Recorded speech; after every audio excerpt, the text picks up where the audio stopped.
You're listening to Passing Time, a Detroit Lions podcast. We're one pride and all grit, with a passion for Detroit Lions football. Whether you're between meetings, between classes, sitting in traffic, or just relaxing at home, if you have time to pass, pass it with Passing Time. Detroit Lions Talk. Okay, we're on the clock, and you're passing time with us, a Detroit Lions podcast. This is episode number 7 already. So thanks for tuning in. If you caught all 7, we love you. We appreciate you. Brian, what's on deck tonight? Hey, we're looking at OTAs. We're looking at a little bright sides in the schedule, and we're going to go around the north. We're going to mix in a little Bills bullet points. We got some controversy to talk about. We're going to talk about Caleb Williams' awkward presser.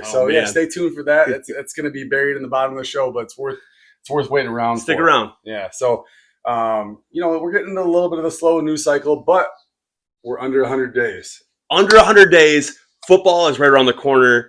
So we just got to grind through this lull in the action and look at things like the OTAs, these position battles that are going to start happening through these dog days of summer, and see who comes out on top. Yeah, I mean, you're going to see some roster movement, some guys getting signed, some guys kind of showing the door. Do you think Zadarius ends up coming in? What time does he come in? Are we going to get somebody like that, or are we going to trade for Trey Hendrickson? Yeah, I thought we were going to give those 2 names a break for just one episode. Let's just give those 2 names a break for one episode. So, first off, joint practice with Houston and Miami this year. And, Dan Campbell has ties to Miami. It's kind of exciting to see them coming into Allen Park and mix it up with the Lions. Yeah, that's going to be an interesting one. Ryan's had a lot of praise. He's a former NFL player, kind of like Dan Campbell.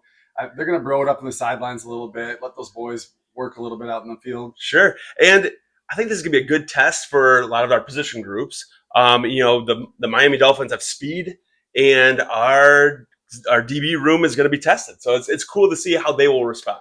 Absolutely. They got a lot of new toys, dude. A lot of new weapons out there. Yeah. Spent a couple draft picks on wide receivers. Recent NFL owners meeting. Proposal to ban the push-tush, or the tush-push. It fell by 2 votes this year. And one of those votes that did not go through with that was the Detroit Lions, right? They're looking at this as like, hey, this is a football play. If you want to stop it, you better figure out how to. We're not going to shy away from a challenge. Every one of the Eagles' opponents this year voted to ban the push, except the Lions. All right, let's go Lions. And it's funny because I do think that the Lions benefit from the tush push as well. You look at plays where we lifted up Montgomery and shoved him down the field for 15 yards. That play would now be a penalty if that had been banned. You don't assemble a very athletic offensive line to get out there on the sidelines and make things happen and then say, you know what? Actually, we want to ban something that might potentially help us. And the Lions O-line, they're getting down the field. They're playing beyond the whistle. They're getting after it all the way through. They're not giving up on their blocks. They want to make sure that we get that extra yard or 15. So it's this is just as much benefiting us as the Lions fans as it is going to be the Eagles. So I would have been really disappointed as a Lions fan. We talk about all this grit. We talk about this tough team, and then if they want to litigate physical plays in the NFL in the offseason to get rid of them, that's just not their personality. It reflects their commitment to a physical brand of football. And it's a football play. We're going to get after it. We got guys like Roy Lopez. We got guys like Talik Williams. We got guys like DJ Reader who are going to come in and blow that up. So it's going to be a challenge, but it's going to be a fun challenge to see how we respond. Quickly, on the way that the offensive linemen line up for that specific play is slightly illegal, and maybe we could see some changes in the way they enforce that. So maybe they don't get rid of the tush push, but maybe they just monitor it and get the offensive line and them to play correctly. So it is looking like how the tackles are angling in, how the center is over top of the ball. So maybe they make those types of calls rather than make that play illegal. So just kind of even that playing field a little bit. Yeah, I mean that would make some sense. Makes sense. Zach Cunningham signed after stints with multiple teams. He signed with Detroit Lions. 6'3", 240-pound linebacker. The deal terms aren't out, but it's probably kind of veteran minimum, 1 year, 2.75 mil. He's a guy that bounced around a little bit, but he had significant time in the Eagles. He last year played for the Broncos, got some reps, a lot of special teams last year. So he is a guy that could fill a spot and could fill a Anzalone spot if he has a significant, if he's out for a little bit. And let me ask you, how long do you want to talk about that? Because the reality is we could dive into an Anzalone holdout, or is he just going to is he going to be back? Come training camp. He's a captain of the team. I really do think he's going to be back. But the Lions maybe are playing a little bit of chess behind the scenes, saying, hey, if you look at comps, I got down a poor man's Dre Greenlaw, rangy, good tackler, holds up in zone, third down specialist, or you want to know what? Is he a poor man's Anzalone?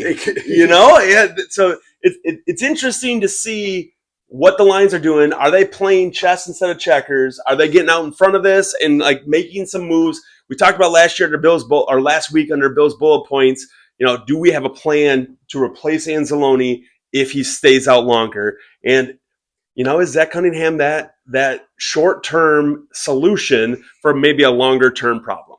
Absolutely. So some highlights with him in 2020, led the NFL in tackling. He's amassed 709 tackles, 6.5 sacks, 23 pass deflections in his career. More recently, he's more of a practice squad reserve guy. Areas for improvement. You can't turn back Father Time, Brian, who just recently had a 44th birthday. So did have a birthday, not too a couple days yesterday. So yeah. So no, you can never turn that back that time clock, and he's going to slow down a little bit. But he's still a vet. He's still better than possibly who we replaced. Ball plan was a good piece for practice squad to fill a roster spot, but maybe Cunningham could be a step up from that. So absolutely, and the Lions are good at stashing savvy veterans on the practice squad, bringing them up, getting them to play. And Brett Holmes has been pretty genius in being able to manipulate that and be able to hold those vets on the practice squad, like you said, pull them up at times. Being able to utilize not just a 53-man roster, but a 90-man roster throughout the season. So. Absolutely love it. Absolutely love it. So segment one, we're going to talk a little bit about OTAs. It is very, very young to give you any in-depth analysis there. So we're going to kind of start a little bit more off with what to watch for. So what position battles are you most excited to see play out, Brian? We'll start with the guard position. Obviously, the guard position. We drafted two guys. We have a second-year guy in Chris Mahogany, and we have a vet who did not have his best year last year with Glasgow. Of those four guys, we have two roster spots. Or not necessarily two roster spots, but two starting positions. So we have right guard, left guard. Who's going to rise above? And I think this is going to be very, very telling as OTAs continue how those two positions get filled. Hey, did you talk about the rookie there yet? What, Rakestraw or Frazier? Yeah. I say what?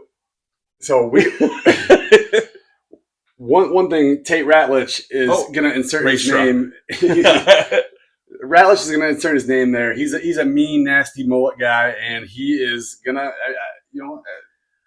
in my opinion, right, he is probably going to be one of those starters. Now, who is the other starter going to be? And I see Ratledge coming in at that right guard position, kind of taking over that position. I think Frazier might be your versatile next guy up at either guard or tackle, depending on the Manu, depending on the Sorsdale. And then, also possibly training a little bit at center. So does Ratledge train at center? I know Glasgow is probably going to be the next number 2 center behind Frank Ragnow, but I don't know if he gets that starting left guard position going into week 1.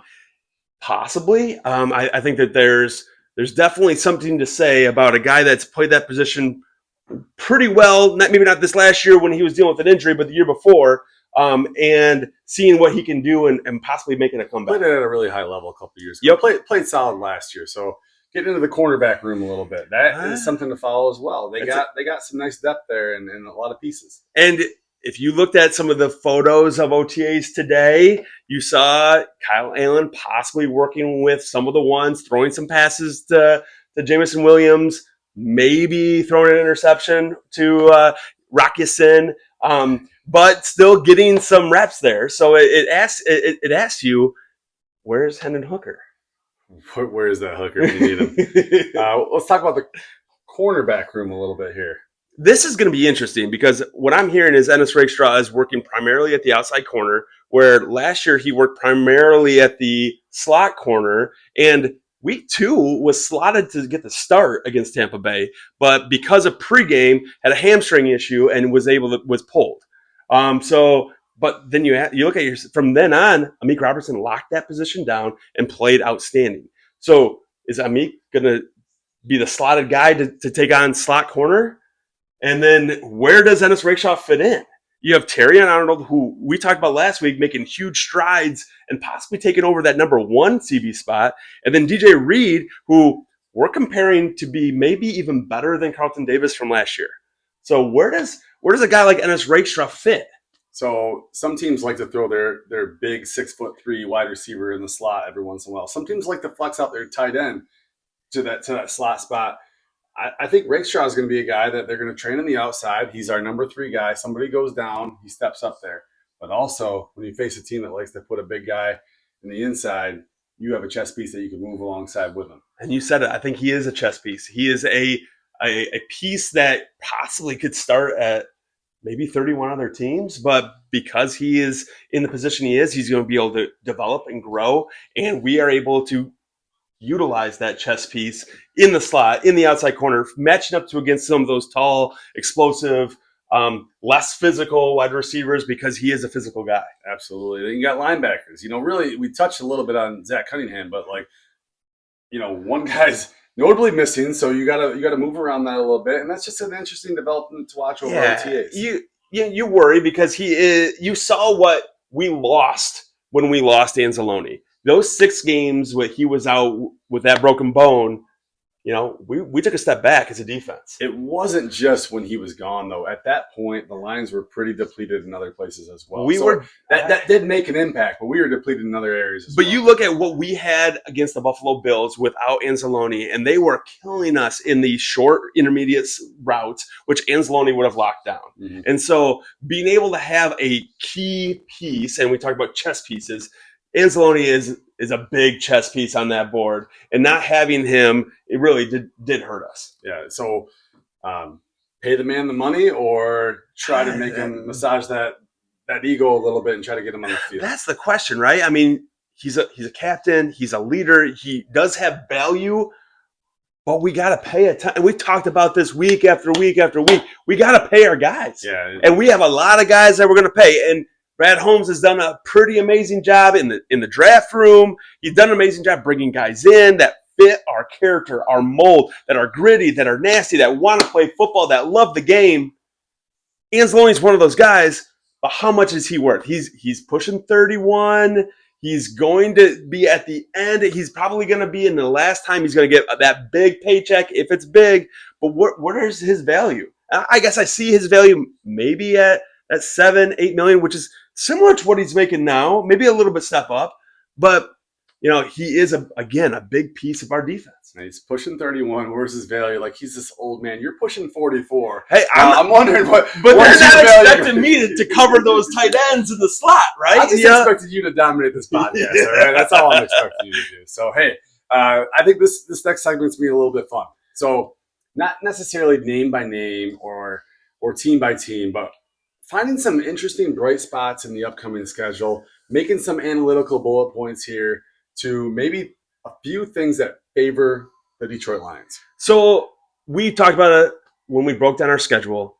It's a bear, right? It's brutal. Like, we are going week in and week out against contenders. We're going week in and week out against playoff teams, and it's going to be tough matchups every single week. But in saying that, we kind of try to pull some pieces to say, hey, what could make this a little bit easier on the Lions, going in from week in to week out. Number one, we start the season at Green Bay, which does mean that we don't end the season in a tundra at Green Bay. So we're looking tundra. Yeah, so we're looking at least decent weather earlier in the season. We don't have to deal with the Green Bay Packers with snow, ice, and storms, right? So that's a positive. You look at some of those other outdoor games. The Eagles, maybe in November, it could be possibly some poor weather. Definitely the Bears, Chicago, Week 18. Those are going to be the games that we're going to be concerned about. But everything else is either indoors or it's early in the season. And Caleb Williams, I don't know if there's fingernail warmer on his paint on his fingernails, but I don't think he's necessarily the snow-built quarterback either. We're going to get to Caleb Williams later. We got some things to say, but I agree. I mean, the Lions are built for grittiness. They're built for digging out those cold weather games with the run game and offensive line play and small passes with precision and just overall just outworking you, wearing you down. So the travel schedule is a lot like what my wife and I talked about. Mine was like, hey, let's go all over the place. Let's travel internationally. Let's travel abroad across the United States. And no, we're going to go to Newaygo, Michigan quite a bit this year, which is about 40 minutes away from Grand Rapids. With the Lions, I don't have the analytics here, but they are not traveling a ton of miles. It looks like it's pretty favorable on the travel schedule as well. So we're traveling less miles. Most of our games are here in the Midwest area, except for like LA. Mm-hmm. So primarily we're in this area. So if you want to travel to some games and you can afford it, go. Yes. Support your Lions. But in addition to that, their rest is actually in the favor of the Lions. So we're not playing any teams off a bye. We typically, or for the most part, majority of our games, we're getting more rest than our opponents. So for example, week 2, we play the Bears, right? We play the previous week at 4:25 on Sunday. The Bears play a Monday night game the week previous. So we're getting them on a shorter rest. We'll be able to prepare it a little bit longer, have a little bit more rest for our boys to get them healed up and ready to go. And that happens pretty much throughout the season. Coming off a long holiday weekend, I wish I had one more day of rest. Yeah. So, right? So I'm betting the Lions are going to be pretty happy about that. Also, the Minnesota team is thinking about changing their name from the Vikings to the Jaguars because the NFL is sending them twice to Europe. Back-to-back weeks too, London right? and Ireland. So they're just going to set up shop and hang out for a week in London/Ireland. So as Lions fans, we would just be pissed if that was going to happen to our team. We'll let them be pissed because that's kind of tough. Hitting Bill's bullet points a little bit. Bill had some good ones. I really liked it. We touched a little bit on it, but Rakestraw, the outside corner, not just the slot, ultimate chess piece. Bill kind of pointed that out. Would you get? I questioned him a little bit too because I was like, hey, Amik Robertson walked down that slot position. He is a awesome piece that we learned can play and fits our character, fits our mold. He's a dog and you can't bury him. So where does Rakestraw fit in? We talked about it already. He is going to be an ultimate chess piece and along our secondary.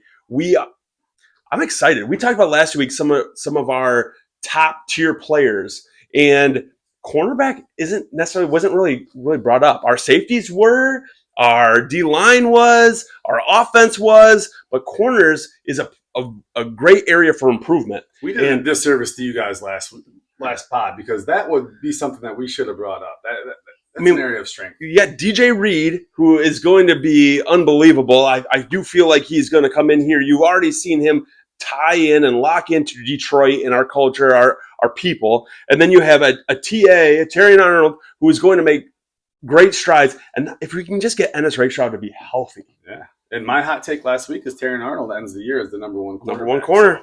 So, that would be a positive progression for him. So also Bill said Manu's going to show something this year, but Broderick Martin, cut. Tesla won't make a big splash this year. Basically pronouncing that the Lions have made some big swings in the middle of the draft, and they've been big swings and misses. So that's the question mark.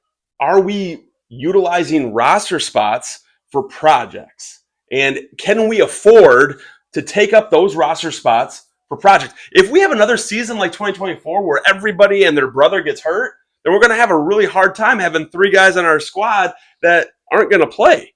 We need those roster spots to fill the roster, to get guys on the field.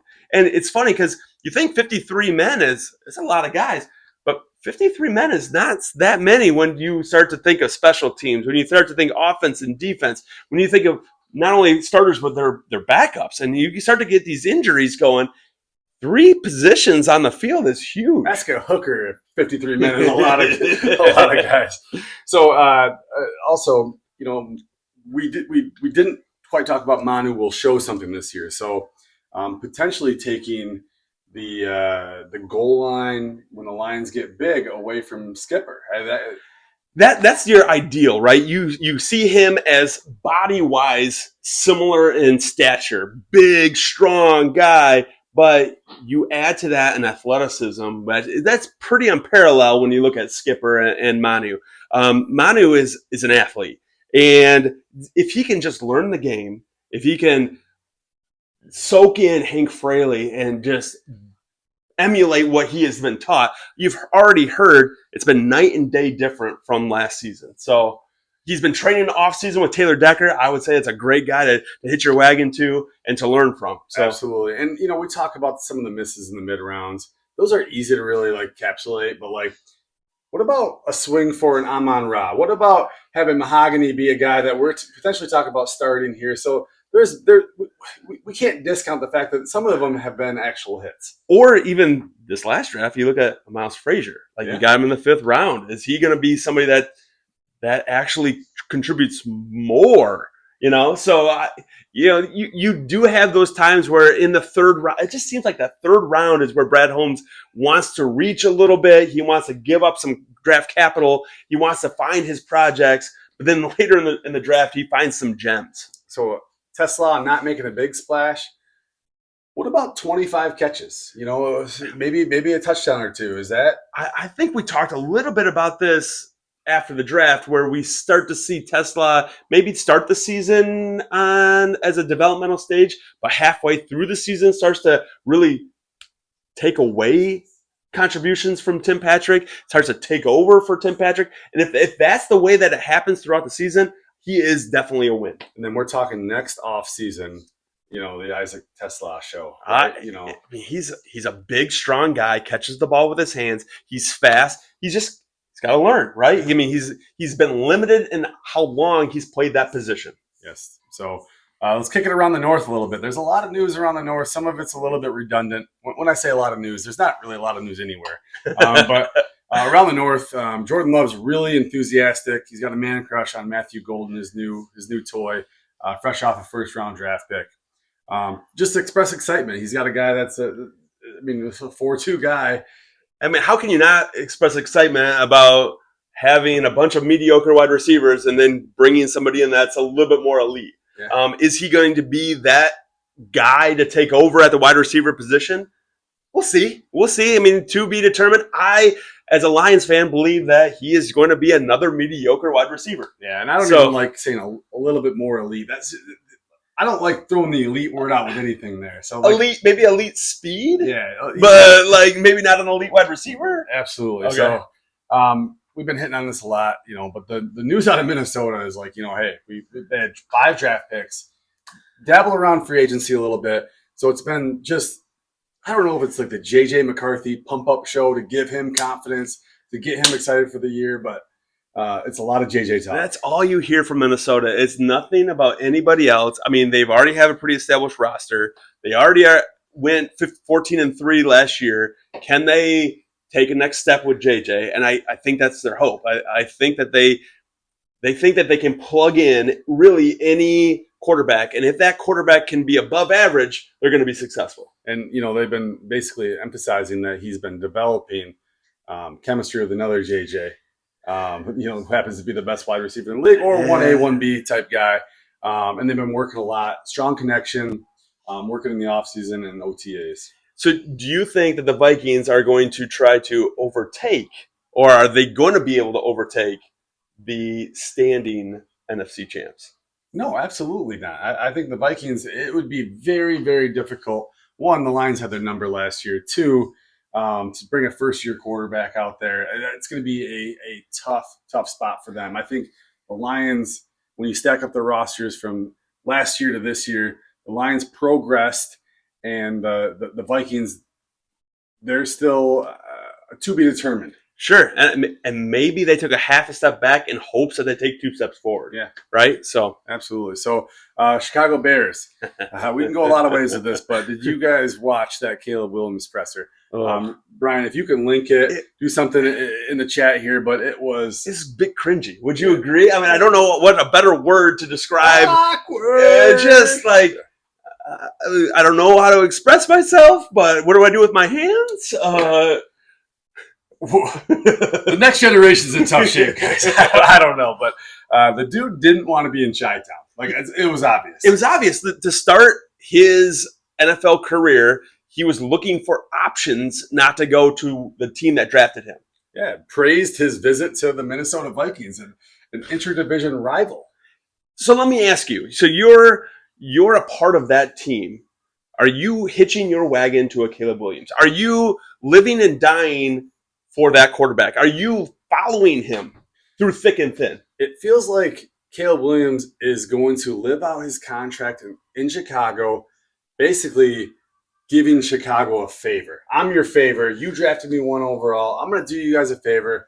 I'm going to honor this contract for 4 or 5 years just for you guys, and I'm gonna move on because on his side he's a little bit more of a star. Thanks, Caleb. I really appreciate your willingness to give us what you have. I can't disagree with you, but it's hard for me to think that a team is going to follow that guy because in times of good, in times that are easy, he's going to be out front leading the way. Mm-hmm. But when things get rough and things don't go his way, he's going to point the finger. He's going to say, my offensive line didn't block for me. My running back's not finding the hole. My receivers aren't catching. My defense is not doing their job. And that, to me, is not a true leader. It's insane. And another bullet point here is, I'll tell you a personal story. A few weeks ago, my 7-year-old just turned 7-year-old, is a hockey player. And he was showing me some terrible body language when the other team would score a goal. He'd skate back, he'd go to his bench, or he'd go back to the red line. And I had to discuss with him about body language. He looked me in the eyes. He said, I totally get it, Dad. I'm so sorry. We talked a little bit about it. The next week, he made an adjustment, went back there, looked down the ice, ready for the draw. Caleb Williams had terrible body language all last year. We just had to address it in a press conference. And basically, he said, hey, I'm going to work on it this year. So in order to get your son to act accordingly, did you just say, hey, do you want to act like Caleb Williams? And he was so distraught by that statement that he had to make a change? He looked me in the eyes and said, I will not sleep until I am not Caleb Williams. That's exactly what he said. Yeah. But no correlation to Caleb Williams whatsoever. So I don't know if I'm rooting for the Lions more this year to win or Caleb Williams to fail, but it's close now, guys. But do you know who's latched on to Caleb Williams that I also want to fail?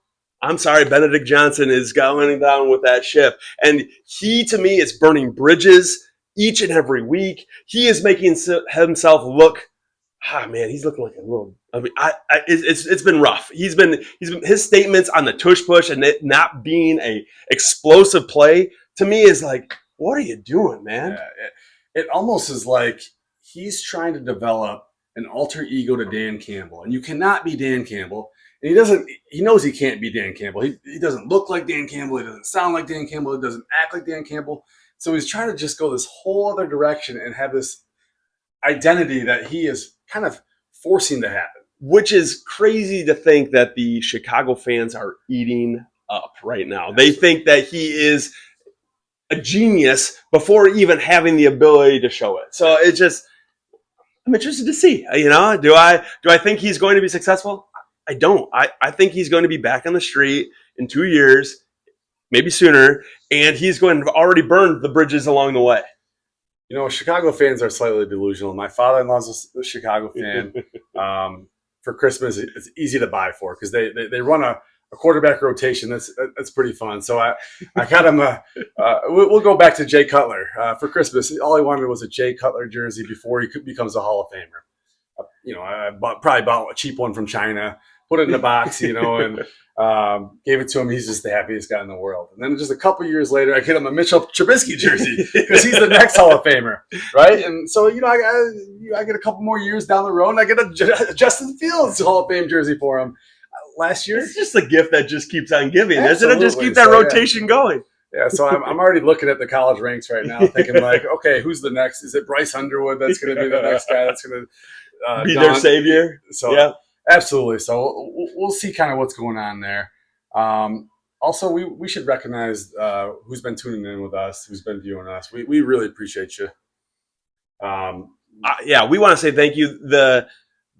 The back and forth that we get in comments on YouTube and some of the interactions I have on X or Blue Sky. Thank you for those people that are reaching out, that are just interacting with us, trying to give us a chance. We've already seen some say, hey, we'll try you out, and that's all it takes. Just a little bit. Give us a chance. Tell us what we're doing right. Tell us what we're doing wrong, and we'll make this pod for you. Help us get on the algorithm, man. Like us, share us, comment, subscribe. Let's make this fun. We're going to get better. In later days, there's going to be a lot more to talk about too. And we're going to break it down. We're going to have a lot of fun with that. So in closing, that's the clock. So thanks for passing time with us. I hope you enjoyed the ride, and we'll see you next week at the same time, same place. Cheers.